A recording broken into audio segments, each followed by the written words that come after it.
Siren Guard, Season 3, Episode 1. An enormous uproar of sparks ignited within the halls of the 10th realm. "By the Almighty, what force shouted upon us?"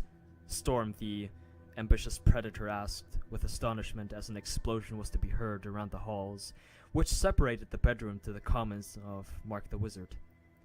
I don't know, I added, but we need to check out what happened.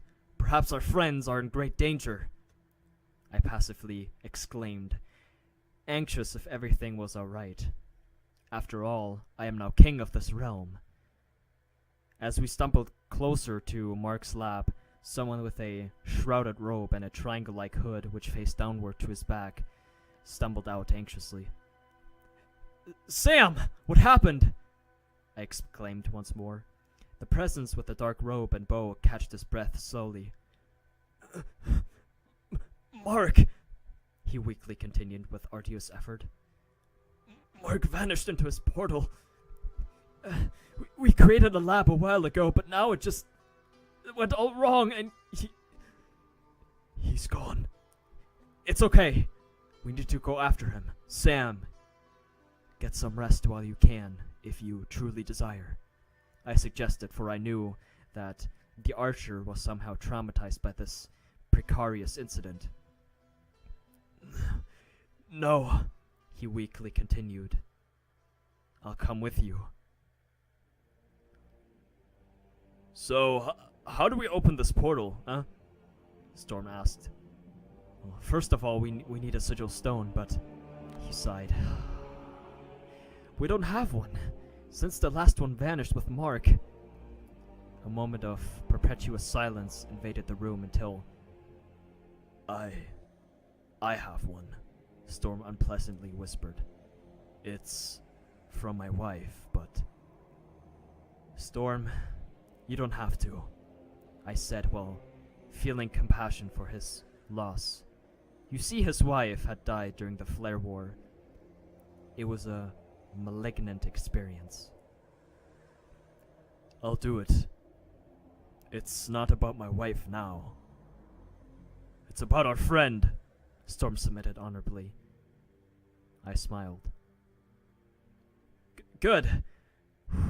Just give me a second and we'll be on our way," the archer exclaimed. He leaped his hand, whilst lightning bolts came out of it. Personally, I acknowledged that it was only the process of opening a portal informally, yet I still could not help but be amazed by this magic. You see, I never knew this even existed whilst being a former farm boy. How curious. "Oh, almost there!" Sam grunted with effort. A loud shout came from the archer as he shot the lightning bolt straight to a wall next to the wizard's enchanting table. How mystical. "Are you okay, Sam?" I asked. Whilst during the process, Sam fell to the ground. "Yep," he motivatedly responded. "Let us do this." At first I was very hesitant to enter another dimension, yet I had to, since it was my sheer responsibility to save my friend. As I slithered through the portal, the particles which flared through me gave a shocking effect to my stomach, eventually making me sick, as these illuminations had greatly perplexed me. Behind these mystical particles, there was a mountain to be seen across the ocean, which manifested itself on a long, pale horizon. We fell from the sky.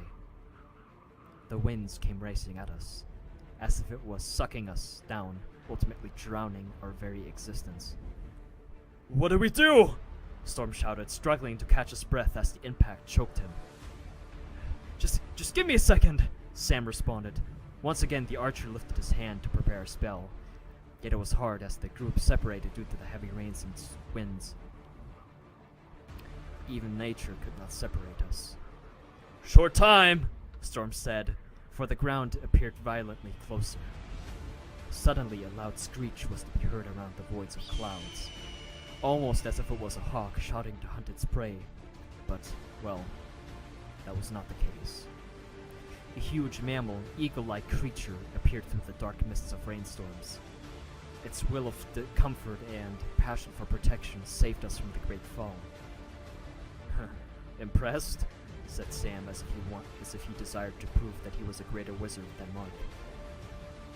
At least that fall didn't lead us to our doom, Storm shouted, commanding the eagle to land on the coast of an island. Even though the molecular rain was still viciously falling throughout the clouds, we were amazed by its beauty. An enormous kingdom was illuminated throughout the clouds and the pale horizons, whilst being covered in palm trees, as if they were meant to barricade it from harm. So, I guess this is where we're going, Storm continued. I suppose we could go there and ask someone if they've seen Mark. Yes, let us do this, I said, determined to find our friend Mark.